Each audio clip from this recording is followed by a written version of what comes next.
페이지 수로 62페이지, 이제 10번째, 이제 마지막 시간이 됩니다. 자, 이제 아까, 이제 제일 71에서 해석하기 어려운 부분이, 물론 각 곳곳에 있기는 하지만, 26B절과 CD, 27 ABCD, 그 7가지에 대한 단락이 제일 어려워요. 그래서, A를 70년으로 보느냐 아니면 재림으로 보느냐, 그거는 신학적 입장이기 때문에 싸울 필요가 없어요.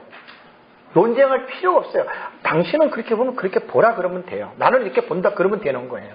뭐 그거 가지고 시비 걸 필요도 없고. 그래서 우리가 보는 역사적 전천년 신학의 입장에서 26B절부터 27절까지 7단락에 대한 사건들이 한 일회에 일어나는 사건이다. 그리고 그 한 일회는 아직 이르지 않았다는 게 우리들이 주장하는 바예요. 이것만 생각하시면 돼요. 그래서 앞에 이제 쭉 한항의 멸망에 대한 교훈까지 쭉 살펴보고 마지막 부분이 하나가 남은 게 한 일의 마지막에 일어날 분명한 현상이 하나가 있는 게 26D절이에요. 26D절, 그 다음에 뒤에 또 하나가 나오는데 같이 한번 읽겠습니다. 또 끝까지 전쟁이 있으리니 황폐할 것이 작정되었느니라. 자, 끝까지 전쟁이 있다. 어느 때까지? 예수님 재림할 때까지예요. 이 전쟁은 하나의 전쟁이 아니라 계속 이루어지는 전쟁이라고 하는 말이거든요. 그러면 이 본문을 우리는 어떻게 해석을 해야 되느냐? 26D절을 인류 종말로 보는 이유는 70일의 전체적인 계시의 의미에 나타난 그런 사상입니다. 그래서 끝까지 의미하는 바가 70일의 마지막 한 일의 끝을 우리는 가르치고요. 이 끝나는 시점에 메시아가 재림한다. 거기 보면은 지극히 거룩한 이가 기름 부음을 받는다. 이게 종점 엔드라인이에요. 그러니까 메시아의 재림이 바로 70일의 종점이라고 하는 사실입니다. 한 일회가 시작이 될 때 인류는 전쟁의 소용돌이에 휩싸이게 되는데, 여러분 이걸요 그냥 읽고 넘어가지 마시고 한번 묵상을 해보세요. 지금 우리가 대치하고 있는 러시아, 중국, EU, 미국, 그 다음에 아랍권 한번 생각해 보세요. 아직까지는 전쟁에 대한 기운이 감돌고 있는 건 아니에요. 이스라엘하고 이란하고는 지금 중동에서는 계속해서 미국이 들어가가지고 이렇게 수상작전을 벌이고 있지만, 이제 큰 전쟁의 결정적인 거는 이란이 이스라엘을 향해서 핵폭탄을 날릴 때가 아마 그때가 한 3차 대전으로 봐요. 지금 이란이 핵을 안 만들고 있는 줄 아세요? 이북이 미국하고 하면서 핵을 안 만들고 있는 줄 아세요? 아이고. 다 만들게 돼 있어요. 네, 다 만들게 돼 있어요. 그게 마지막 시나리오를 충족시키기 위해서는 이란이 핵을 가져야 돼요. 왜냐하면 이란만이 이스라엘을 칠 수밖에 없는 민족적으로 악한 감정을 갖고 있는 게 이란이에요. 이거는 정말론적으로 여러분들이 잘 보시면 돼요. 그러니까 지금 중국과 러시아의 관계, 중국과 북한과의 관계, 사회주의자잖아요? 이거 공산주의예요. 우리 대한민국은 미국 쪽이에요. 여러분 이거 절대 단순하게 보지 마세요. 이런 걸 잘 여러분들이 예의주시해 보셔야 됩니다. 끝까지 전쟁이 있다. 이 전쟁은 끝날에 이루어질 전쟁이거든요. 그러면 한 일회 동안에 이제 일어나는 이제 전쟁을 볼 때, 카일은 이렇게 말을 했습니다. 히직의 정확한 논평에 의하면 캐치는 어떤 제한이 없는 일반적으로 끝을 의미한다. 즉 진행 과정에서 기간의 끝을 나타내고 70년 이래이며 다니엘서 7장 26절에 있는 끝까지 해당이 되고 만물의 끝에 해당이 된다 그러잖아요. 그죠? 완전히 만물의 끝으로 보는 거예요. 카일도. 끝에 전쟁이 있게 된다라고 말을 했고요. 전쟁은 마지막 일회의 전 기간 동안에 계속하게 된다. 이것이 카일이 주석하는 내용입니다. 아까 말씀드린 대로 카일은 기독교의 해석의 대표 주자로서 상징의 해석을 시도하고 있지만 마지막 한 일회를 재림으로 보는 미래적인 해석을 하고 있다는 것에서 우리 역사적 전천년이 가지고 있는 해석과 같은 관점을 가지고 있는 우리의 우군이에요. 참 제가 카일 주석의 70일을 보면서 상당히 제가 좀 힘을 얻었어요. 왜냐하면 무천년주의자들이 무작정 공격을 하거든요. 무식하게 공격하거든요. 나는 딱 정해져 있어요. 카일 아냐? 위대한 학자잖아요. 구약 서기 학자잖아요. 그 사람도 재림으로 봐. 할 말 있어요 없어요? 얼마나 없죠. 나는 뭐 얕잡아보고 무시하지만 카일 무시할 수 없잖아요. 박윤선 박사님, 박형용 박사님 무시할 수 없잖아요. 조지레드 무시할 수 없잖아요. 이레네우스, 락텐티우스 무시할 수 없잖아요. 그러니까 우리 뒤에 구름같이 둘러싼 허당한 증인들이 있는 거예요. 쫄지 마세요, 전천년주의자. 담대하게 전하세요, 담대하게. 그리고 실력을 기르세요. 그리고 가르치세요. 난 그게 능력이라고 봅니다. 만약에 우리 뒤에 뒷받침해주는 세력이 없다면 이거 배우지 마세요. 안 좋은 거예요. 이거 왜 배워요? 근데 충분히 역사적으로 다 이미 우리의 믿음의 선진들이 다 지금 포진하고 있으니까 괜찮습니다. 그러면 카일은 본조를 주행할 때 마지막 일의 전 기간에 전쟁이 있을 것이라고 했는데 그는 이 전쟁이 어떤 전쟁이냐는 말 안 했어요. 그냥 전쟁이 있을 것이다. 서기 과정에서만 그렇게 얘기를 했어요. 그런데 성경에 나타나는 마지막 한 일에 일어나는 전쟁에 대해서 성경을 자세히 연구하면 이 전쟁에 대해서 우리는 성경에서 뽑아낼 수 있는데 제가 연구한 바로는 성경에 나타난 종말론적인 전쟁은 구약을 비롯해서 5가지 군대에서 제가 출연했어요. 더 있을 수도 있어요. 아니면 5가지일 수도 있어요. 그래서 요 부분을 가지고 한번 마지막으로 나누려고 합니다. 자, 순서적으로 보면 첫 번째가 유브라데 전쟁입니다. 계시록 9장 13절에서 22절에 보면 둘째 화가 이루어질 때 6번째 나팔이 불려지면서 유브라데 전쟁이 일어나요.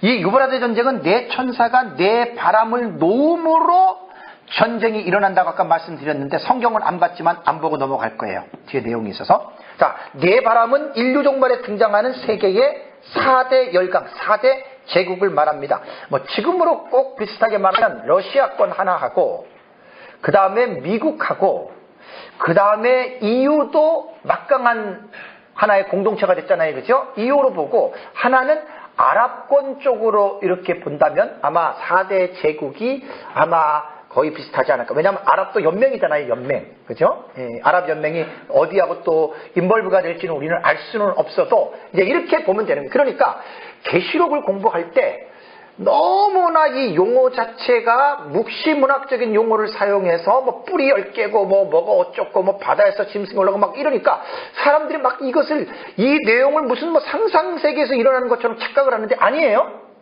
묵시문학적인 용어를 통해서 기록을 했지만 이 사건은 우리가 살아가고 있는 이 역사세계 현실 속에서 나타나는 이야기예요.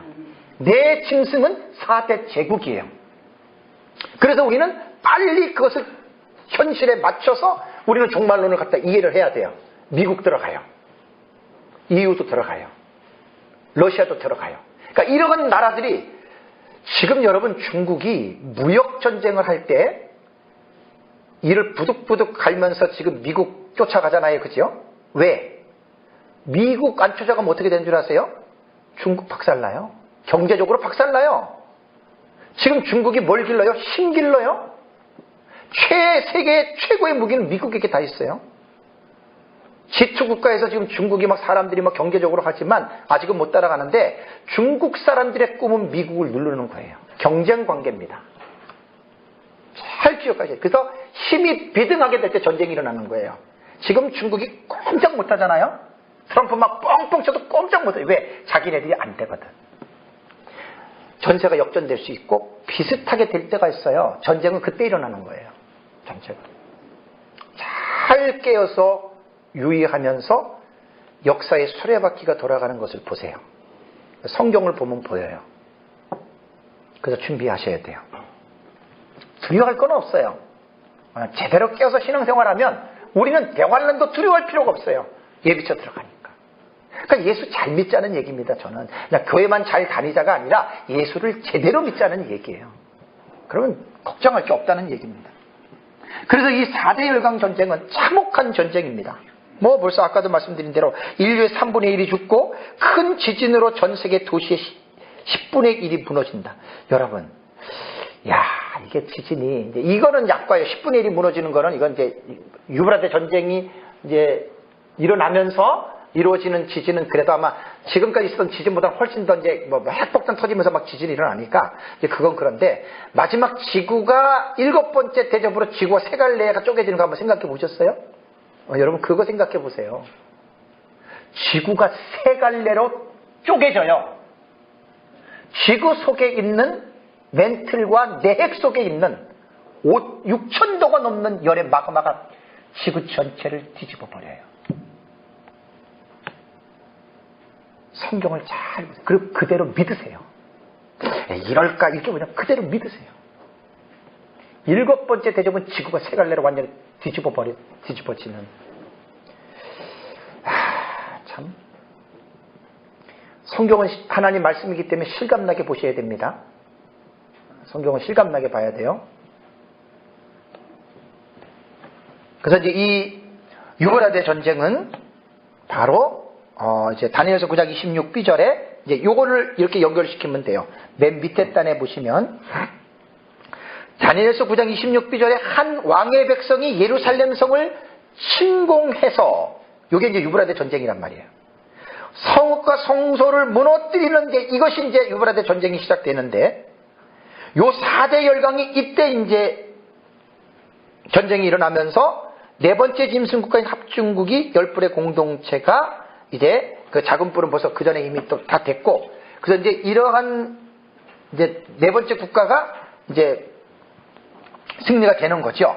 그 다음에 이제 두 번째는 다니엘서 11장을 보면 남북 전쟁 나와요. 그죠?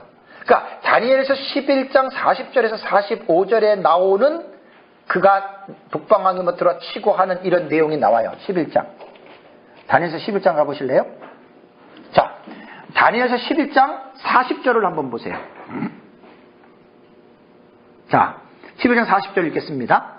마지막 때에 남방왕이 그와 힘을 겨룰 것이나 북방왕이 병거와 마병과 많은 배로 해오릿바람처럼 그에게 마주와서 그 여러 나라에 침공하여 물이 넘침같이 지나갈 것이요. 그럼 여기가 이 남방왕 마지막 때 이 전쟁은 무엇인가? 우리는 먼저 뭘 생각해야 되냐면 이거는 국지적인 작은 전쟁이 아니에요. 대전쟁이에요. 근데 마지막 때를 지향했을 때에는 마지막 때는 예수님 재림 직전에 한 일회에 특별히 후 3년 반에 시작되는 이 전쟁에 집중을 해야 돼요. 근데 이 전쟁을 제가 정리한 바로는 4가지로 표현했어요. 4가지로. 왜냐하면 3년 6개월 동안에 작은 전쟁이 아니라 세계의 4대 열강들이 붙어버리는 이런 끔찍한 전쟁이 3년 6개월 안에 4번 일어날 것 같아요? 어림도 없어요. 그러니까 하나의 전쟁을 다른 양상으로 다른 성경 저자를 통해 가지고 기록해놨다라고 봐야 마지막 때에 대한 전쟁을 이해할 수가 있는데 유브라데 전쟁에 다 집어넣으면 돼요. 하나만 빼놓고 아마겟돈 전쟁 빼놓고 제가 그렇게 지금 정리를 한 겁니다. 그럼 한번 보세요. 자, 남북 전쟁은 다니엘서 11장은 다니엘이 계시를 받을 때가 메대 사람 다리오 원년 주전 538년입니다. 이 계시의 성취는 바사 제국과 헬라 제국 시대의 성취가 됐어요. 그 앞에 거는. 그다음에 36절과 45절에 나오는 그 왕은 그 왕과 남북 전쟁은 역사적 전체적인 입장으로 볼 때 헬라 제국 전쟁 아니에요. 인류 종말이에요. 그래서 다니엘 여기에 보면 이제 남방왕과 북방왕의 관계는 다니엘서 9장 26절에 한 왕과 다니엘서 9장 27절에 나오는 그와 동일한 적그리스도가 여기 들어가 있다고 보면 돼요. 적그리스도의 군대와 4대 열강이 싸우는 것이니까. 네. 그렇게 보면 됩니다. 그런데 여기에서 민병성 목사님의 글을 다니엘서 11장에 참 잘 보셨어요. 그 조그만 글씨 한번 읽겠습니다. 종말에 일어날 남북 전쟁의 시발은 남방왕이 예루살렘을 주둔하고 있는 적그리스도를 공격하는 일로 일어나는데 이때 북방왕도 예루살렘을 침공함으로 이 전쟁은 확전되어 급기야 세계대전으로 확대된다. 이 전쟁의 해석을 시도하는 일은 대단히 복잡하고 어렵다. 어디가 첫 단추인지 꿰기가 힘들어요. 그러면서 다만 우리는 이 전쟁을 종말적인 전쟁으로 보아야 한다는 사실과 만약 이 남북전쟁이 종말적인 전쟁이라면 계시록 9장 13절 18절에 나오는 유브라데 전쟁과 연결시키지 않을 수 없다는 사실에 공감하지 않을 수 없다. 유브라데 전쟁은 네 바람의 충돌로 일어나는 세계적인 핵전쟁이다. 이 전쟁을 아마 3차 대전이라고 불러도 모순은 없을 것이다. 왜냐하면 이 전쟁이 핵전쟁이며 이 전쟁의 피해로 세계 인구의 3분의 1이 죽기 때문이다. 그러면 다니엘 11장 40절에서 45절에 나오는 남방왕과 북방왕의 전쟁은 저자만 다를 뿐이지 동일한 전쟁이라는 얘기예요. 사도 요한이 봤던 유브라데 전쟁 그 내용이라는 이야기예요. 다만 다니엘이 기록했을 때에는 주전 538년에 계시를 그렇게 받은 남방왕 북방왕으로 받은 것이고 사도 요한이 주 96년에 받은 반모섬에서 계시 받은 것은 유브라데 전쟁으로 하나님 말씀하신 거예요. 표현만 다를 뿐이지 전쟁의 내용은 동일한 전쟁입니다. 이게 가장 적합한 해석이에요. 이거를 다른 별개의 전쟁으로 놓으면은 이거는 안 돼요. 기간이 도저히 이거는 감당할 수가 없습니다. 다음에 세 번째입니다. 세 번째는 곡과 마곡의 전쟁 나오죠. 그죠? 자, 곡과 마곡의 전쟁은 에스겔서 38장 14절에서 16절에 나오는 전쟁인데요. 에스겔 38장과 39장을 가리켜서 대부분 사람들은 저도 지금 곡과 마곡의 전쟁이라고 불렀잖아요. 그죠? 이렇게 부르면 된다 그랬어요? 안 된다 그랬어요? 안 된다. 이거 안 돼요. 곡과 마곡 다들 종말론자들이 입에 대가지고 곡과 마곡 전쟁이라는데 그런 뜻이 아니에요. 왜냐하면 이 명칭을 새롭게 정리하면 에스겔 38장 1절과 2절을 보면은 마곡은 역대상 1장 5절에 나오는 야벳의 아들 중에 한 명이고 마곡은 한 민족을 말하는 거예요. 그러니까 에스겔서에서 마곡이 북방의 어느 지역의 에어리아에 위치하고 있음을 말을 하고 있는데 그렇다면 곡은 뭐냐? 곡은 마곡이라는 지역에 속해 있는 두발 지역의 왕의 이름입니다. 그러니까 곡과 마곡 이름은 안 되고 마곡의 땅의 왕인 곡 이렇게 얘기를 해야 되는 거예요. 근데 우리는 습관이 돼가지고 뭐라 그래요? 곡과 마곡의 전쟁 그러잖아요. 마곡 땅에 있는 곡의 왕, 이 왕과 전쟁이 일어난다라고 이렇게 말을 해야 된단 말이에요. 좀 이렇게 고치셔야 됩니다. 그래서 에스겔 38장을 보면 마곡 땅의 곡이 북방의 왕들과 연합해서 이스라엘을 침공할 것을 예언하고 있는 내용입니다.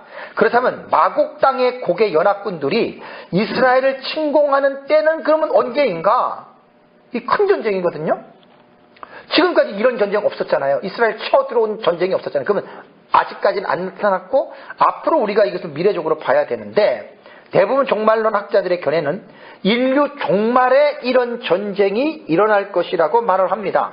개혁지 전천년에서도 에스겔 38장에 나오는 곡의 침공을 한 일회의 어간에 일어나는 전쟁으로 연결해서 해석을 합니다. 그렇다면 이 전쟁은 한 일회의 어느 전쟁을 말하는 것일까?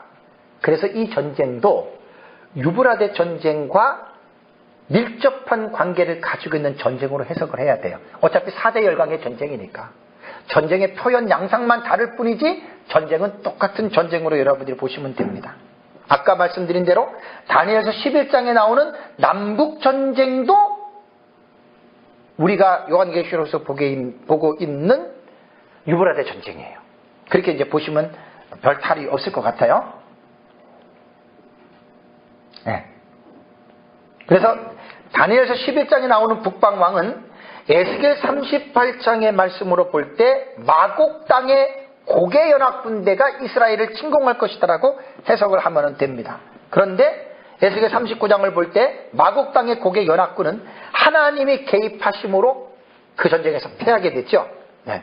그러니까 이제 이런 말씀을 잘 알고 있으면 앞으로 이제 3차 대전이 일어나면 이스라엘을 화약고가 되거든요. 거기서 딱 일어날 때 우리 벌써 딱 감을 잡는 거예요. 네? 북쪽은 안 돼요. 하나님 예언으로 친다고 말했어요. 무슨 말인지 아시겠죠? 잘 앞으로 예의주시해서 보셔야 됩니다. 하나님이 개입하심으로 마곡 땅의 북방왕은 그 전쟁에서 패하게 됩니다. 패하게 되고요. 네, 그 다음에 요한계시록 20장 8절에 나오는, 그렇다면 많은 사람들이 요한계시록 20장 8절에 나오는 내용 아시죠? 곡과 마곡이 나오잖아요. 그죠? 곡과 마곡. 그러면 요한계시록 20장 8절에 나오는 곡과 마곡의 무리들과 에스겔서 38장에 나오는 마곡 땅의 곡의 군대가 연관성이 있느냐 없느냐를 가지고 많이 따지잖아요. 그죠? 그래서 종말론자들은 이렇게 얘기를 합니다. 에스겔서 37장 8장에 나오는 마곡 땅의 곡의 연합군의 침공의 전쟁이 요한계시록 20장에 성취된다고 이렇게 말을 해요. 그러면 얼핏 들으면 그 내용은 맞는 것 같잖아요. 근데 아니에요. 왜 아니에요? 요한계시록 20장이 차지하고 있는 위치가, 포지션이 어디예요? 언제 일어나는 내용이에요? 요한계시록 20장은? 천년왕국이에요. 아니, 천년왕국 종국에 곡과 마곡의 전쟁이라고 하는 말은 그건 전쟁이 아니에요. 하나님의 불이 일방적으로 하늘에서 내려와서 곡과 마곡의 무리들을 불살라버리는 거잖아요. 그죠? 그게 뭔 전쟁이에요. 그러니까 가만히 보면 이게 정말로는 연구했던 지금까지의 많은 선배들이 뚜렷한 어떤 정확한 근거 없이 말을 막 못해요. 곡과 마곡이라고 막 얘기하고, 에스겔 38장에 나오는 마곡 땅의 곡의 연합군을 계시록 20장에 곡과 마곡으로 막 붙여가지고 막 이렇게 해석을 해놔서 그냥 바람풍 그러면 뭐예요? 바람풍인데 그냥 바람풍으로 배워가지고 다들 바람풍 그러는 거예요. 선생이 바람풍이라고 얘기를 했어도 듣는 사람은 뭐로 알아들어야 돼요? 바람풍으로 써야 되는데 그게 이렇게 돼버린 거예요, 지금까지. 그래서 종말론에 7년 대환란이다. 그건 세대주에서 말한 거예요. 우리 7년 전체가 다 대환란 아니에요. 후 3년 반만 대환란이고 전 3년 반이 시작될 때 환란이 이제 시작이 되는 것으로 봐야 돼요. 근데 우리는 7년 대환란 말하잖아요. 바람풍 했다고 계속 바람풍이야. 바람풍으로 바꿔야 됩니다. 그래서 조금 연구를 좀 많이 하셔야 돼요. 그래서 잘못된 것 가지고 자꾸만 전파하면 우리도 똑같이 바람풍을 들어가지고 바람풍이라고 계속 얘기하는 것밖에 안 돼요. 요한계시록 20장 8절에 나오는 곡과 마곡은 하나님을 대적하는 무리들의 모임을 곡과 마곡이라고 부르는 거예요. 다만 하나의 연관성이 있다면 에스겔 38장에 나오는 곡의 군대와 직접성은, 연관성은 없지만 이 불신자들, 사탄에게 미혹이 되는 그 나라들을 말을 하잖아요. 그죠? 그러니까 요한계시록 20장 8절에 나오는 곡과 마곡의 무리들은 사탄에게 미혹이 돼서 하나님을 대적하는 그러한 무리들에서는 공통분모를 찾을 수 있지만, 용어상으로 에스겔 38장의 곡과 마곡의 마곡 땅의 곡의 군대와 계시록 20장 8절의 곡과 마곡을 절대로 연결시킬 수 있는 사안은 아니에요. 그래서 그건 사양해야 돼요. 그런데도 담대하게 연결하는 사람들이 있더라고요. 그런 사람들은 대부분 신학적인 백그라운드도 없고 성경을 깊이 아는 것도 아니고 그냥 여기서 주워 들은 거 가지고 바람풍하니까 바람풍하는 것과 똑같은 이야기입니다. 다음에 네 번째, 스가랴 14장에 또 대전쟁이 나옵니다. 자, 스가랴서 14장에도 예루살렘이 이방 나라에 의하여 함락이 되는 내용이 기록이 되어져 있거든요. 스가랴 선지자는 여호와의 날 했잖아요. 그죠? 힌내용 보 라야훼라고 나오잖아요. 아도나이 나오잖아요. 그죠? 예? 여호와의 날이라고 하는 이 날을 그날이라고 얘기를 했단 말이에요. 그럼 그날, 이 날은 언제냐? 그러면 스가랴 14장 1절과 3절을 한 분들이 같이 한번 읽어보겠습니다. 무슨 내용인지 시작. 여호와의 날이 이르리라. 그날에 내 재물이 약탈되어 내 가운데서 나누리이다. 내가 이방 나라들을 모아 예루살렘과 싸우게 하리니 성읍이 함락되어 가옥이 약탈되며 부녀가 욕을 당하며 성읍 백성이 절반이나 사로잡혀 가려니와 남은 백성은 성읍에서 끊어지지 아니하리라. 그때에 여호와께서 나가사 그 이방 나라들을 치시되 이왕의 전쟁의 날에 싸운 것 같이 하리라. 그렇다면 스가랴의 이 예언은 어느 때를 말을 하는 거지? 586년에 예루살렘이 멸망하는 것을 말을 합니까? 왜 아니에요? 이 전쟁에서 분명히 예루살렘이 싸우게 되고 성읍이 함락되고 가옥이 약탈되고 부녀가 욕을 당하고 성읍 백성이 절반이나 사로잡혀 가는데 렘넌트, 남은 백성이 있다는 거예요. 그죠? 그러면서 하나님께서 그때 여호와께서 나가시고 비록 패했지만 이방 나라들을 치시면서 이스라엘의 손을 들어준다고 하는 그 내용이잖아요. 그러니까 586년에 바벨론에 의해서 멸망된 전쟁은 아니에요. 그러면 135년에 하드리아누스 황제 때에 바쿠쿠바를 중심으로 로마에 대항해서 이스라엘이 쫓겨나고 난 이후로 그들이 자기 땅을 들어간 적이 있었습니까? 1948년에 들어간 것 외에는 없잖아요. 그럼 지금 이스라엘 백성들이 자기네 성경을 통해서 이 아브람 땅, 이게 우리 땅이라 그래가지고 1948년도에 들어갔는데 지금 그 백성들이 지금 누가 침공해가지고 절반은 죽이고 이런 일이 있었어요? 없었어요?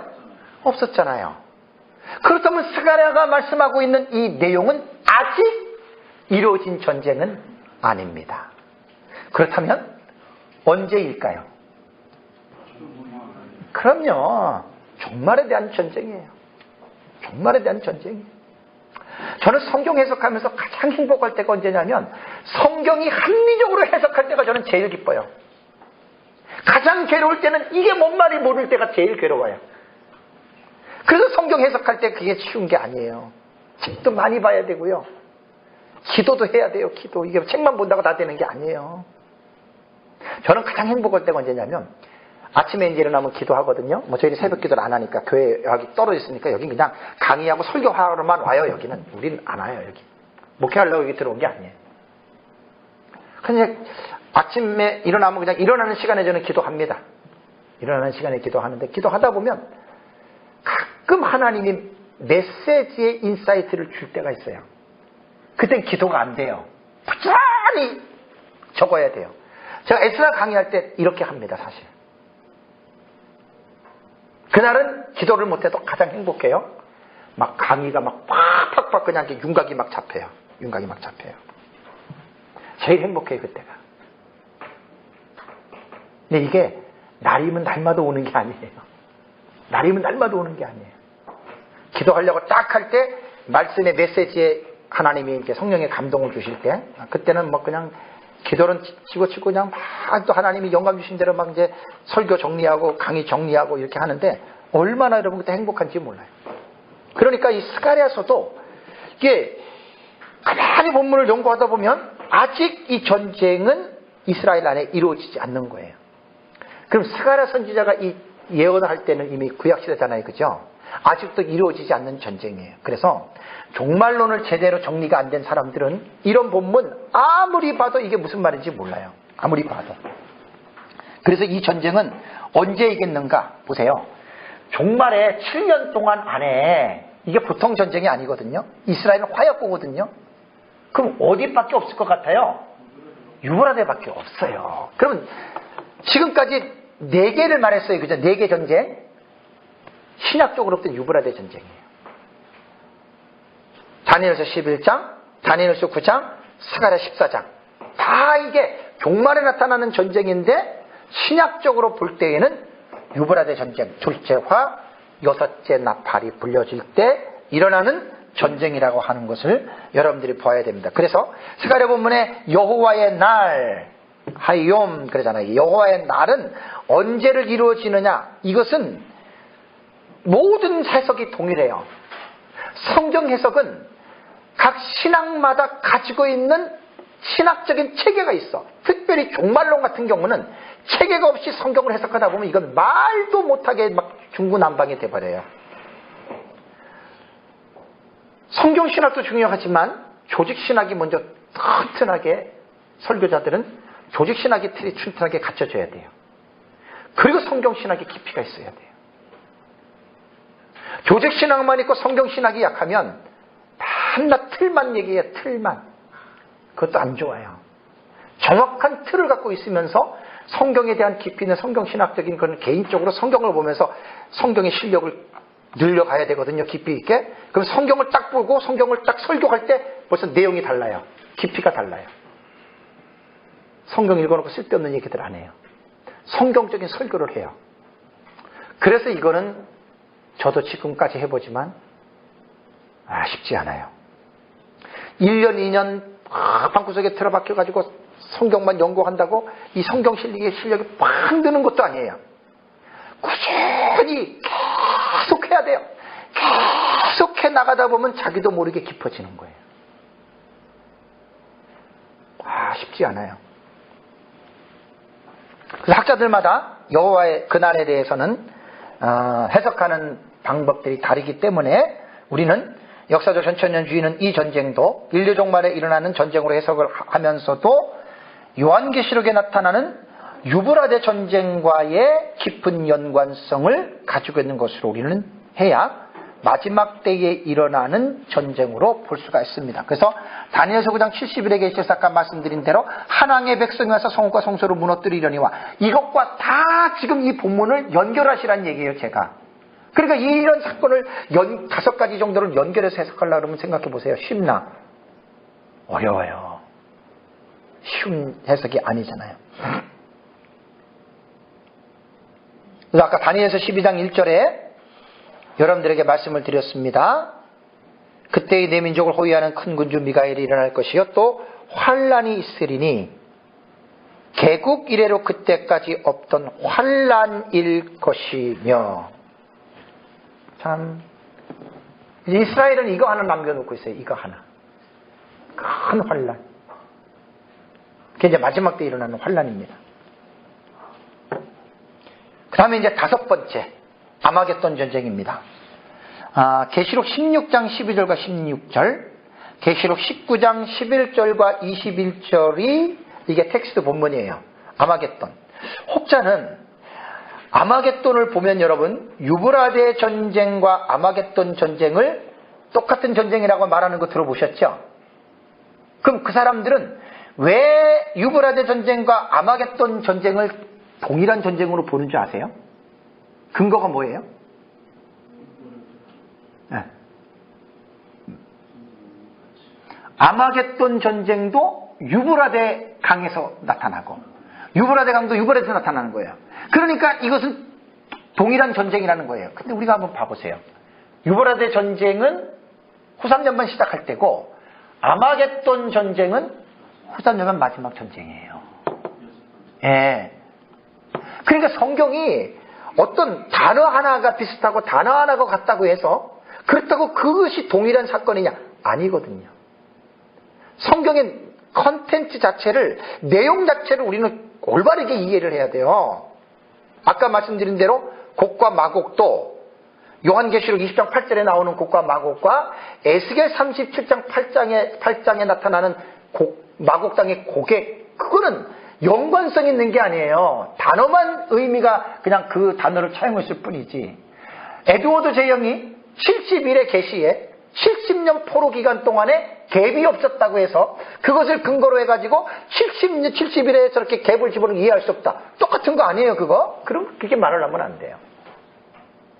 우리가 우리의 사상이나 어떤 논리를 변증하고 우리가 증언할 때에 자칫 잘못하면 견광부회의 입장에서 내 것만을 증언하기 위해서 말도 안 되는 말을 할 때가 우리 피차에 있을 수가 있어요. 이거 조심하셔야 돼요. 그래서 합리적으로 논리적으로 우리는 이런 부분들을 잘 여러분 알아서 이런 부분들을 해석해야 됩니다. 아마겟돈 전쟁도 유브라데가 언급되어져 있기 때문에 중동 지역에 있는 동일한 강으로 볼 수가 있지만 내용을 들어가서 아마겟돈 전쟁의 내용을 계시록 16장과 19장을 쭉 살펴보면 유브라데 전쟁하고는 전혀 양상이 다른 별개의 전쟁이라고 하는 사실을 우리는 알 수가 있습니다. 유브라데는 둘째 화인 5번째 나팔이 말했고요. 아마겟돈 전쟁은 셋째 화인 7째 나팔의 6째 대접이 쏟아질 때 일어나는 사건입니다. 혹자는 같은 사건을 반복적으로 했다. 그것도 아닙니다. 그것도 아닙니다. 아마겟돈 전쟁을 아까 말씀드렸잖아요. 하늘의 군대와 지상의 군대와의 싸움이 아니라 일방적으로 입에 나오는 검으로 지상의 군대 수많은 무리들을 그냥 물리치는 거예요. 부활체들이, 첫째 부활자들이. 한번 상상을 해보세요. 사실 상상이 안 돼야 돼요. 우리 부활체가 어떻게 내려와서 어떻게 상상을 못하는 거예요. 이거 하나만 좀 깊이 생각한다 하는 것도 여러분에게 대단한 겁니다. 그래서 아마겟돈 전쟁을 볼 때 하늘의 군대와 지상의 군대 간의 결전장으로 나오지요. 그래서 지상의 군대가 합류하는 지점이 거기가 이제 아마겟돈 전쟁이라고 이야기를 하는데, 그렇다면 하늘 군대가 지상의 적그리스도의 군대들을 심판하는 것으로 봐야 돼요. 그렇게 되는데, 한 가지 의문은 어떻게 지상의 군대가 하늘의 군대를 대적하기 위해서 모이는가 한번 생각해 보셨어요?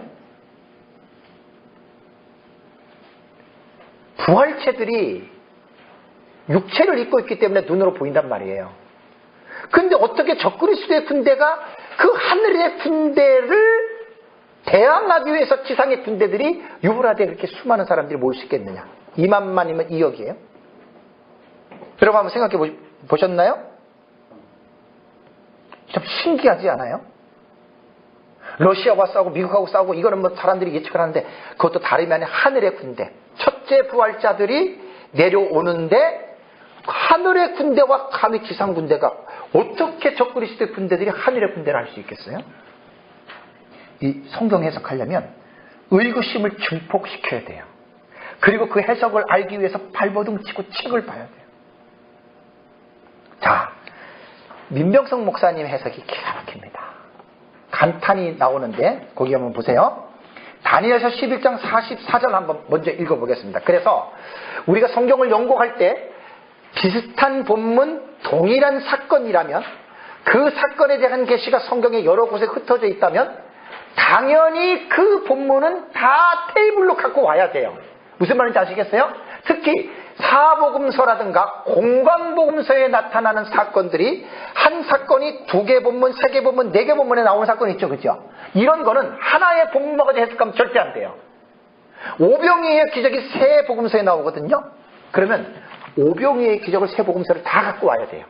다 갖고 와서 3 복음서를 연구해서 하나의 스토리로 완성하는, 그게 필요한 거예요. 그게 성경 해석자들이 가져야 될 기본적인 사안입니다. 아까 말씀드린 대로 이제 아마겟돈 전쟁하고 이제 그 마지막 전쟁하고 이게 다 연결이 되는 건데, 다니엘서 12장 44절 읽겠습니다. 그러나 동북에서부터 소문이 이르러 그를 번민하게 하므로 그가 분노하여 나가서 많은 무리를 다 죽이며 멸망시키고자 할 것이요. 이거 진짜 해석하기 힘들어요. 더군다나 우리가 가지고 있는 종말론적인 개혁지존 신학으로서 이 본문 해석은 아마 민병성 목사님밖에 못할 것 같아요. 그래서 그 밑에 김 목사님 주의를 제가 집어넣습니다. 자, 동북에서부터 뭐가 와요? 소문이 이르죠. 그죠? 그를 본면할 때 이 그는 적그리스도예요. 소문이 들려요. 적그리스도가 막 번민해요. 막 화가 나요. 그래서 많은 무리를 다 죽이면 멸망시키려고 이제 군대를 모집한다, 그 말이거든요. 그래서 민 목사님은 어떻게 말했냐면, 아마 짐승은, 적그리스도는 이 소문으로 말미암아 대단히 분노하여 이 소문에 대비하는 조치를 취하는데, 이런 사건의 진행이 계시록 16장 13절 14절에 걸쳐 나오는 사건의 진행이라고 여겨집니다. 즉 짐승이 하늘에서 예수님이 하늘의 군대를 이끌고 예루살렘 동편 감난산에 임하실 것이라고 하는 소문을 듣게 되어 이 소문에 의해 분노하여 휘하의 모든 군대를 동원하여 이들 하늘 군대와 싸우려고 준비하는 과정이 유브라데강을 통해서 아마겟돈에 모이게 하는 군사 작전이 아니었나 하는 추측입니다. 사이트 주소 적어놨어요. 밤중 소리, 질의응답에서 나온 얘기인데 기가 막힌 추출입니다.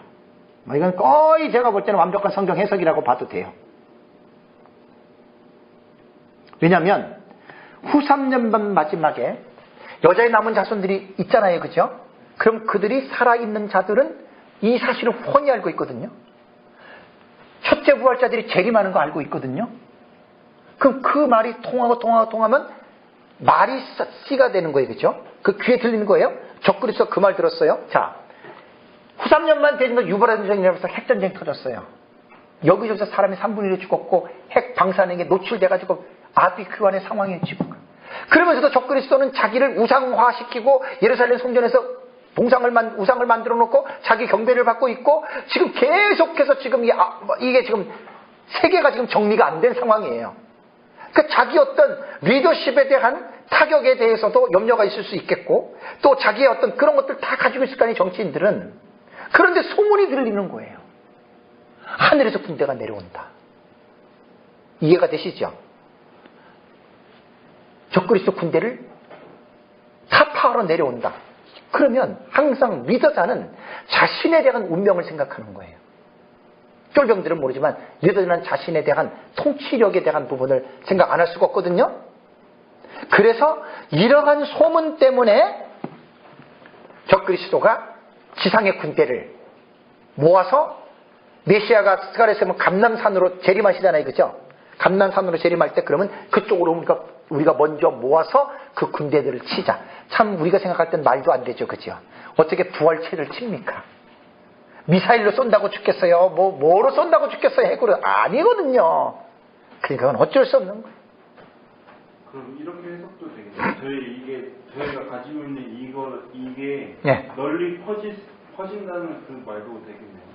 왜냐면 그 소문이 퍼지기까지 이 책이 저희만 알고 있는 게 아니라 기독교 전반적인 거기에서도 깨어있는 사람이 있으니까 그걸 들은 사람이 있을 거 아니에요. 그렇죠. 그러니까 이 소문이 바로 이제 그 하늘의 군대가 내려온다라고 하는 성경에 기록된 예언이니까. 그죠? 계시록 19장에 나오니까. 그러니까 이제 그렇게 봐도 되는 거죠. 그래서 하나님의 진리는 불신자들에게도 전파가 되고 불신자들에게도 알려지는데 문제는 뭐냐면 우리 신자들은 하나님의 계시를 수납하잖아요. 그죠? 이 믿음으로 우리는 받아 신앙하지만 불신자들은 거부하잖아요.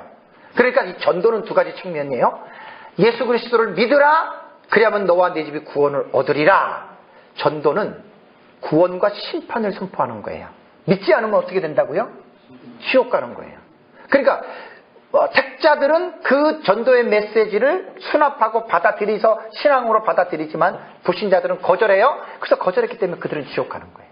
그러니까 그렇게 봐도 돼요. 그래 적그리스도가 네. 그 하늘의 군대가 내려온다고 보이치서 아니냐면 전산주가 끝났을 때 십자가 사슬이 다 하늘로 부활체가 돼서 다 올라가는 거 자기들이 눈으로 다. 그렇죠. 지상에 있는 사람들은 다 알죠. 네. 그렇기 때문에 네. 그 때문에 하늘의 군대에 대항해야 돼. 그렇죠. 다 그런 것들이 충분히 생각할 수 있는 이야기거리가 돼요. 네. 그래서 결국은 두 증인들이 부활해서 그들이 하늘로 올라가서 하늘의 시온산에 있다가 예수님 그 아마겟돈 전쟁 때 6번째 대적 재앙 때 바로 예수님이 백마 타고 내려올 때 그 군대가 바로 두 증인들이거든요. 그러니까 그것도 충분히 추리할 수 있고 가능한 스토리가 될 수 있습니다. 자, 그러면 5가지 전쟁을 상호 연관성에 대해서 제가 말씀을 정리를 한번 하겠습니다. 앞에서 살펴본 5가지 전쟁의 상호 연관성을 살펴보는 것은 대단히 중요하면서도 신중한 해석이 필요합니다. 자, 우리는 위에 5가지 전쟁을 인류 종말의 한 일회의 어간에 일어나는 전쟁으로 우리는 이해를 합니다. 물론 성경에는 제가 모르는 전쟁이 더 있을 수도 있고요. 또 이 5가지 전쟁이 서로 독자적으로 일어나는 전쟁으로도 볼 수는 없습니다. 왜냐하면 한 일에 7년이라고 하는 한정적인 기간 안에 이러한 대전쟁이 각각 일어나고 또 일어난다고 보면 이건 말이 안 되는 거예요. 그래서 5가지 전쟁은 크게 2가지 전쟁으로 구분하는 것이 옳습니다. 그래서 아까 말씀드린 대로 유브라데 전쟁과 그 다음에 아마겟돈 전쟁 2가지인데 유브라데 전쟁은 에스겔 37장 고개 군대, 다니엘서 11장의 남북전쟁, 스가랴 14장의 예루살렘 침공 사건을 유브라데 전쟁으로 묶으면 4가지가 되잖아요. 그죠? 그 다음에 나머지 하나는 예수님 재림 때에 나타나는 아마겟돈 전쟁으로 본다면 아마 이것은 큰 무리가 없을 것 같아요. 그죠? 그래서 아까 27절 거기 26시절이었죠. 끝까지 뭐가 있다고요? 전쟁이 있으리니라고 하는 지금 이 말을 제가 마지막 때 일어나는 5가지의 전쟁을 지금 성경에서 추려가지고 요 끝까지 전쟁이 있으리니에 대한 부분을 제가 주의한 거예요. 이해되시죠? 그죠? 네. 그러면, 다니엘서 지금 70일에 이제 마지막 거의 다 왔습니다. 이제 마지막 다 왔습니다. 인류 종말에 일어나는 5가지 전쟁에 대해서는 분명한 해석을 내리기 아직은 조금 이른감이 있을 수는 있어요. 우리는 지금 현 시대의 역사의 진행 과정을 예의주시하면서 조급하고 섣부른 판단은 조심할 필요가 있다고 제가 다시 말씀드리고 싶습니다. 왜냐하면 세대주의 사상을 추종하는 사람들과 극단적인 종말론자들은 종말에 일어나는 대부분의 사건에 대해서 이미 결론을 내려놓고 마치 그 분야의 전문가들이 된 것처럼 막 너무너무 확대해서 해석하는 것들이 상당한 기독교인 입장에서는 상당히 그게 안 좋은 일입니다, 여러분. 너무 지나치게 막 재림 얘기하고 너무 지나치게 심판 이런 거 막 얘기하면 오히려 그게 역효과가 날 수가 있는 거예요.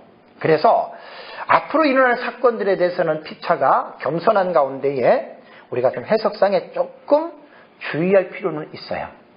이것이다라고 말하기보다는 이럴 수도 있다라고 말하는 것이 제가 볼 때는 훨씬 더 낫습니다. 그 다음에 이제 마지막입니다. 황폐할 것이 어떻게 되었다고요? 작정되었느니라. 네. 원어는 내가 주의한 것은 다 빼버렸는데 말 그대로 종결이라는 말이에요. 전쟁을 통해서 7번째 제국이 무너지는 거예요. 적그리스도 죽는 거예요. 이것이 바로 하나님이 이 세상을 심판하신다라고 하는 이제 그 말이 됩니다. 자, 하나님의 심판은 요한계시록 16장 17절 21절 같이 읽겠습니다. 7째 천사가 그 대접을 공중에 쏟음에 큰 음성이 성전에서 보좌로부터 나서 이르되 되었다 하시니 번개와 음성들과 우레소리가 있고 또 큰 지진이 있어 얼마나 큰지 사람이 땅에 있어 온 이래로 이같이 큰 지진이 없었더라. 큰 성이 세 갈래로 갈라지고 만국의 성들도 무너지리니 큰 성 바벨론이 하나님 앞에 기억하신 바 되어 그의 맹렬한 진노의 포도주잔을 받음에 각선도 없어지고 산악도 간데 없더라. 또 무게가 1달란트 되는 큰 우박이 하늘로부터 사람들에게 내림에 사람들이 그 우박의 재앙 때문에 하나님을 비방하니 그 재앙이 심히 크미로라. 이 말씀을 그대로 여러분들이 믿으신다면 이 말씀을 그대로 그러니까 이 말씀을 믿으려면 먼저 주석을 해야 돼요. 주석. 이 말씀의 뜻이 뭔지를 먼저 해석을 해야 돼요. 그래야 믿는 거예요. 무조건 믿는 게 이게 되게 지금 우리 인간의 생각으로 지금 상상할 수 있는 게 아니에요. 지구가 갈라지고 뒤집어지는 거 지금까지 이런 일이 있었어요? 아예 없었죠. 감히 인간은 상상도 못해요. 이것이 70일의 본절에서 의미하는 황폐할 것이다. 지구가 불바다를 심판받는. 이게 예수님의 재림을 통해서 이 세상 나라가 심판받는 거예요. 자, 이제 마지막 정리하겠습니다. 도표를 보시면 이제 되는 거예요. 우리가 그냥 다니엘서 9장 24절에서 27절까지 70일을 그냥 쭉 읽어 내려가면 이게 무슨 말인지 정말 좀 이해하기가 쉽지 않는 내용들이 중간에 있잖아요. 그죠? 그래서 제가 이 70일에 대한 내용을 다 연구하고 나서 아주 제가 친절하게 여러분들이 아주 보기 쉽게 이해할 수 있을 정도로 번호를 다 매겨놨어요. 24절에서 27절을. 그러니까 번호만 보시고 마지막 이게 시험입니다. 여러분들 이거 읽으면서 이 도표를 읽으면서 마지막에 여러분들이 이게 이제 이해가 되는지 한번 보겠습니다. 1번이 어디 있지요? 여기 있지요? 자, 여러분들 이거 안 보면 여러분들 도표 나눠준 거 있어요. 그거 보시면 돼요. 도표. 제가 복사해 준 거. 복사해 준 도표를 보시면 돼요. 아니면 이걸 보세요. 지금은. 자, 1번 시작. 내 백성과 내 거룩한 성을 위하여 이런 이래로 기한을 정하였나니 한눈에 445년에서 예수님 재림 때까지 24절이 이 내용이거든요. 다음에 2번 시작.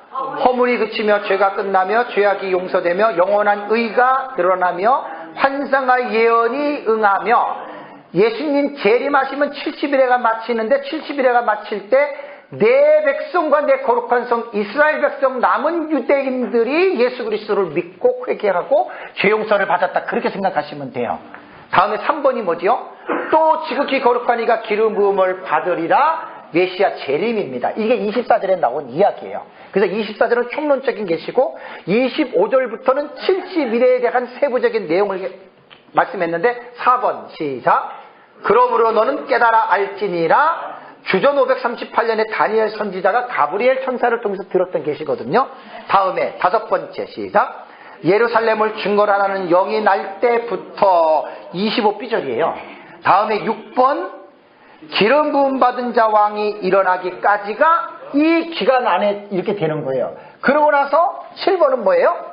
7일에와 62일에가 지나갈 것이요. 한눈에 볼 때 이해되시죠? 그죠? 이런 전쟁 없이 읽어보세요. 이게 무슨 말인지 어려워요.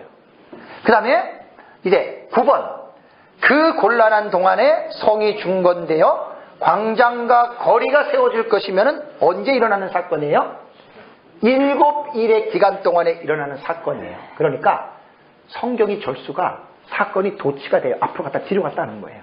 그걸 제가 지금 잡아준 거예요. 다음에 10번 62일 후에 기름 부음 받은 자가 끊어져 없어질 것이며 62일에는 69일이잖아요. 그죠?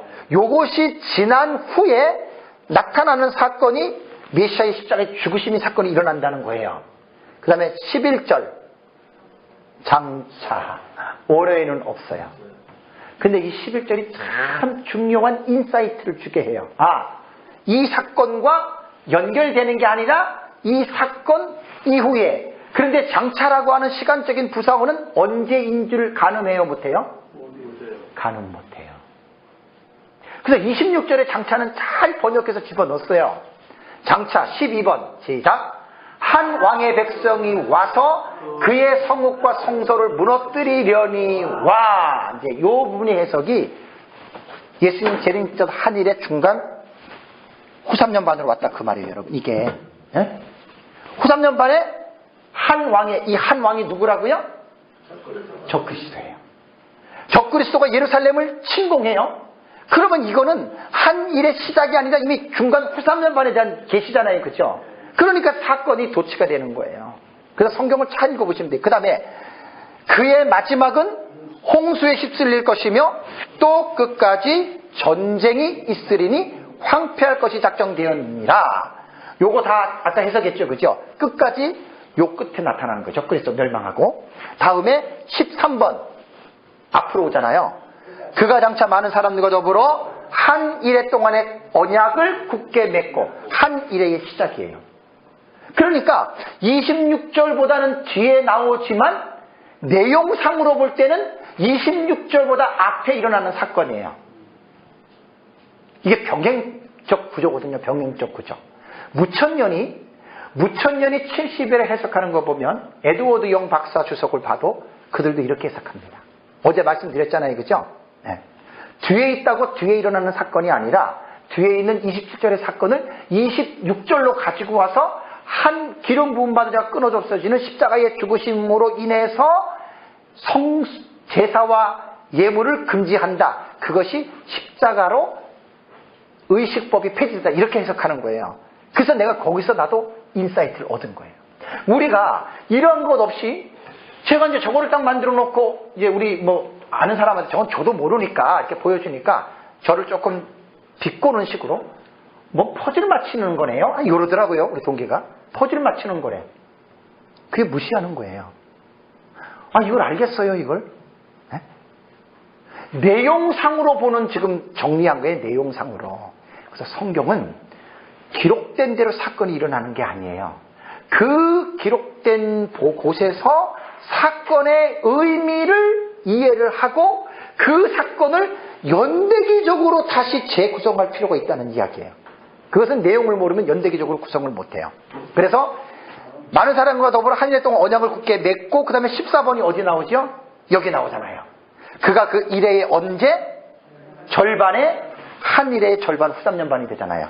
일의 절반에 제사와 예물을 금지할 것이요. 그 다음에 또 포악하여 가증한 것이 날개를 의지하여 설 것이며 또 입이 정한 종말까지 진노고 황폐하가는 자에게 쏟아지리라 하였느니라. 이것이 71회를 공부한 내용입니다. 어렵진 않죠, 그죠? 이거 10시간 공부한 거예요, 10시간. 다니엘서 9장 24, 27절, 4절을 10시간을 어제부터 공부를 한 거예요. 이게 바로 70일의 계시의 내용이라는 말입니다. 이게. 이제 결론을 맺겠습니다. 70일의 계시는 신학적으로 어떠한 입장에 서 있느냐, 어떤 관점을 가지고 있느냐에 따라서 해석이 달라져요. 그래서 벌써 이렇게 말하는 거 보면 이 사람은 무천년이니 전천년이니 딱 해답이 나오거든요. 세대주의니. 그건 어쩔 수가 없습니다. 그렇게 나오는 겁니다. 그래서 이 다양한 해석은 제가 첫 시간에 5가지 학파들의 견해를 여러분들에게 말씀을 드렸고요. 그러면서 제가 이제 70일의 계시를 연구하는 중에 제 마음을 안타깝게 했던 사실 몇 가지만 마치고 나누겠습니다. 첫 번째는 70일의 계시에 대한 역사적 전천년주의의 뚜렷한 정체성이 없었어요. 난 너무나 안타까웠어요. 어제도 말씀드렸지만. 카일 주석이라던가 에드워드 제이영이라던가 가나베 교수 박윤선 박사 그 외의 논문들을 제가 볼 때에 전통적 메시아 학파, 자유주의 학파, 기독교의 해석, 세대주의까지만 이야기를 했지 어떤 책에도 역사적 전천년주의의 70일의 해석은 못 봤어요. 너무나 안타까웠어요. 진짜 안타까웠어요. 세대주의가 역사적 전천년과 같다면 괜찮아요. 프레임은 같아도 내용은 달라요. 어제 제가 많이 강조했죠, 그렇죠? 그럼에도 불구하고 역사적 전천년에 대한 해석을 학자들이 언급한 적이 하나도 없어요. 개인적인 것 외에는. 그래서 70일의 계시를 연구를 하면서 너무나 내가 화가 났고 분이 일어났어요. 그래서 제가 사실 책을 쓰려고 한 거예요. 요거 지금 제가 쓴 책의 3분의 1 정도 분량이고 나머지 다 하면 한 200개 정도 되거든요. 조금 더 손을 보면 제가 원래 70일에 이걸 책을 쓰려고 그래요. 70% 지금 강의 안에 다 완료가 돼 있던 거기 때문에 조금만 더 하면 70일에를 써야 되겠어요, 제가. 왜? 지금까지 어떤 책도 제가 한 것처럼 이렇게 역사적 전천년주의는 이거다라고 한 걸 내가 못 봤거든요, 70일에. 다 세대주의만 다들 테이블에 올려놓고 역사적 전천년에 대한 말은 없어요, 지금도. 물론 개인적으로 민 목사님이나 그 개인적인 것은 했지만 이것이 학문적으로 논의가 될 때 세대주의도 올라오고 기독교에도 올라오고 뭐 다른 거 다 올라오는데 역사적 전천년은 테이블에 올라온 걸 내가 못 봤단 말이에요. 그래서 제가 이 71회를 연구하면서 이 부분을 내가 좀 한번 해야 되겠다고 생각해서 지금 이렇게 한번 정리를 다시 한번 해봅니다. 그래서 기도하면서 제가 글을 쓰는 사람도 아니고 학자도 아닌데 어쨌든 하나님의 감동을 주시면 70일에는 내가 책을 쓰려고 3년 전부터 내가 여러분들에게 말씀드렸잖아요. 근데 요거는 좀 이제 나한테 있는 강연 다 해가지고 한번 손을 봐서 한번 좀 해야 될 필요가 있다고 생각해요. 이건 역사적 전천년을 이렇게 본다. 그걸 지금 우리가 공부를 한 거니까 여기서 더 살 붙여놓은 게 있으니까 하면 됩니다. 그래서 너무나 제가 안타까웠어요. 너무나 안타까웠어요. 미래적인 해석의 대표적인 주자가 역사적 전천년입니다. 세대주의 아닙니다. 어제 강의 여러분들이 잘 들어보시다 아는데. 그래서 많은 사람들이 70일에 그러면 미래적 해석은 세대주의로 아예 딱 인정해버려요. 근데 우리하고 세대주의는 많이 달라요. 두 번째는 기독교 종말론의 건전한 사상과 해석은 초대교부들이 가지고 있었던 역사적 전천년 신학이 저는 성경적으로 가장 올바르다고 저는 개인적으로 믿고 있어요. 그럼에도 불구하고 안타까운 사실은 뭐냐면 현재 한국만 보더라도 역사적 전천년주의자들이 신학자들이나 역사적 전천년주의를 주장하는 목회자들의 주장하는 것들을 보면 창구가 하나로 일원화가 안 됐어요. 통합이 안 됐어요. 다 달라요. 어떻게 할 거예요? 너무 안타까워요, 저는 지금. 도대체 역사적 전천년을 공부하면 누구 걸 배워야 되냐고요, 누구 거를. 이광우 목사님한테 배워요? 한정근 교수님한테 배워요? 민 목사님한테 배워요? 박형용, 박윤선 박사님한테 배워요? 그럼 그분은 그런 또 박형용 박사님은 아직 정말로 내가 입수를 못했거든요. 그럼 누구한테 배우냔 말이에요. 그럼 배우면 똑같으면 상관이 없지. 다른 부분들이 꽤 있어요. 이것이 우리가 지금 풀어가야 할 하나의 과제입니다. 그래서 중국이 하나로 통일되기 전에 춘추 전국 시대 한 100여 개 나라가 싸우다가 진나라가 통일했나요? 하나로? 네, 하나로 딱 통일했던 것처럼 저는 우리 대한민국의 종말론 연구가들, 특히 전천년을 연구하는 목회자들과 신학자들이 머리를 맞대어서 전천년의 정체성 하나의 창구를 만들어야 돼. 하나 되긴 힘들어도 대충 윤곽은 잡아내야 될 거 아니에요? 네? 그래야 전천년으로 공부하려고 하는 사람들이 배울 수 있을 것 아닙니까? 많이 달라요, 여러분. 진짜 저도 민목사님 거를 정리하고 나서 이제 이렇게 하니까 제가 민목사님 거 정리 안 됐다면 전 딱 책 덮고 공부 안 해요. 왜? 너무 혼란스러워요, 전천년. 마지막 세 번째는 목회자들과 성도들이 종말에 관한 진리를 정말 잘 몰라요. 이 말은 나는 알고 당신은 모른다라고 하는 이런 개념이 아니라 진짜 잘 몰라요. 종말론 잘 몰라요. 요한계시록 잘 몰라요. 무천년이든 전천년이든. 또 하나 안타까운 것은 하나만 알아. 나는 무천년이야. 나는 전천년이야. 하나만 아니까 싸우는 거예요. 양쪽을 다 알아보세요. 그럼 이해가 됐거든요.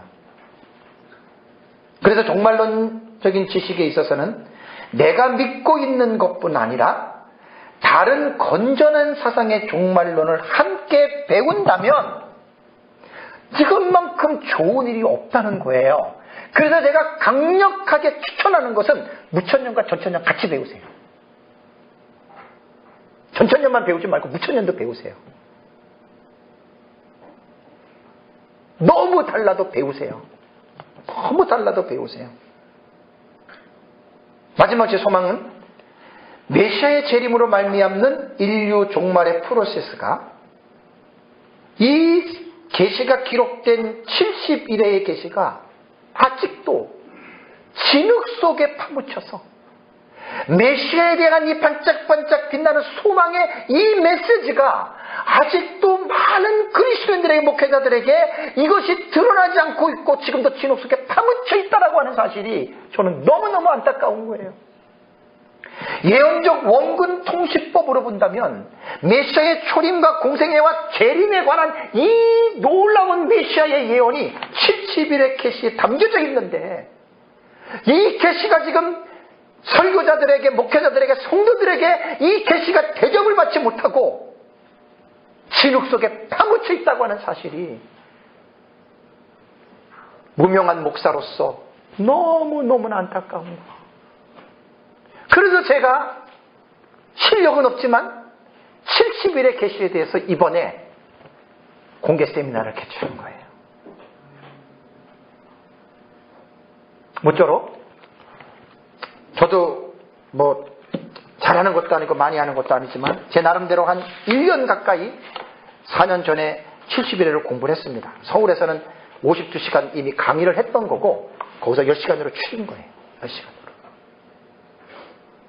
줄여서 여러분들과 함께 이틀 동안 10시간 동안 이 아주 중요한 메시아에 대한 본문의 70일의 계시를 나누게 돼서 저는 참 개인적으로 너무나 감사합니다. 제가 몸이 조금 요즘에 안 좋아서 오늘도 많이 걱정했어요. 목이 잠기고 오늘 안 잠겼어요. 이제는 괜찮아요. 잠겨도. 저는 강의를 했으니까. 여러분 어쨌든 기도해 주셔서 감사하고 우리는 진리를 위해서 부름을 받은 자입니다. 진리. 말씀을 위해서 부름을 받은 자고 내 자신의 어떤 입신양명을 위해서 우리는 부름받은 자가 아니에요. 목회자는 진리를 위해서 부름받고 진리를 위해서 살다가 진리로 죽는 거예요. 두 증인의 소망을 가지고 있는 사람들은 100% 순교하는 자입니다. 순교 각오하고 목사가 되는 거죠. 우리 여기 전도사님, 남목사님 아들 나승리 전도사님이 오셨는데 어쨌든 저도 우리 아들한테 늘 얘기를 합니다. 목사가 되는 것은 뭐 대형교회하고 이름 내려고 목사 되는 게 아니라 마지막 때 하나님이 쓰는 사역자는 순교의 각오를 하고 길을 걸어가세요. 순교자. 그리고 종말론을 배우는 목사님들은 교회 부흥시켜가지고 이름 나고 편안하게 살려고 하는 거는 그런 생각 갖지 마시고 진리 때문에 내가 마지막에 죽는다라고 하는 결단을 하고 목회의 길을 걸어가시기 바랍니다. 너무 내가 엄청난 말을 했나요? 이게 요한계시록이 말하고 있는 거예요. 이게 두 증인의 소망을 가지고 있는 사람들이 가지고 있는 결정입니다. 그래서 남은 삶 속에, 남은 사역 속에 저와 여러분들이 부족하지만 주님의 은혜에 붙잡히고 주님의 진리에 붙잡혀서 메시아의 재림을 예비하고 또 메시아의 재림을 잘 가르치는 이런 사역을 감당하시기를 주님의 이름으로 부탁합니다. 네, 제가 기도하고 마치겠습니다. 살아계신 하나님 아버지, 어제와 오늘 이틀 동안에 예언적 원근 통시법으로 보는 다니엘서 9장 24절에서 27절에 나타난 70일의 계시에 대해서 우리가 이 장소에서 함께 은혜를 나눌 수 있도록 저희들에게 기회를 주신 하나님 앞에 감사합니다. 부족한 종이 그동안에 하나님이 깨우쳐 주셨던 또 믿음의 선진들로부터 배우고 또 하나님의 성령의 감동으로 배웠던 사실들을 충족하지는 않지만 오늘 이렇게 함께 어제와 오늘 이틀 10시간 동안에 70일의 계시에 대해서 은혜를 나눌 수 있도록 인도해 주셔서 감사합니다. 우리가 장차 산자와 죽은 자를 심판하러 다시 오실 그리스도의 재림을 우리는 기다립니다. 예수님 재림 직전에 아직 이루어지지 아니하는 한 일에 일어나는 사실들을 저희들은 진리의 말씀을 믿습니다. 이 믿음을 가지고 우리에게 지혜를 주셔서 어떻게 마지막 때에 재림의 주님을 준비하면서 살아가야 할지를 성령이 스승이 되셔서 가르쳐 주시고 주님의 재림을 기쁨으로 맞이하며 거룩한 삶으로 신부단장하는 우리 모두가 되도록 하나님이 은혜를 베풀어 주시옵소서. 함께해 주신 하나님 아버지 앞에 감사를 드리옵고 예수 그리스도의 이름으로 기도하옵나이다. 아멘. 네, 감사합니다. 네, 우리 70일의 세미나 강의는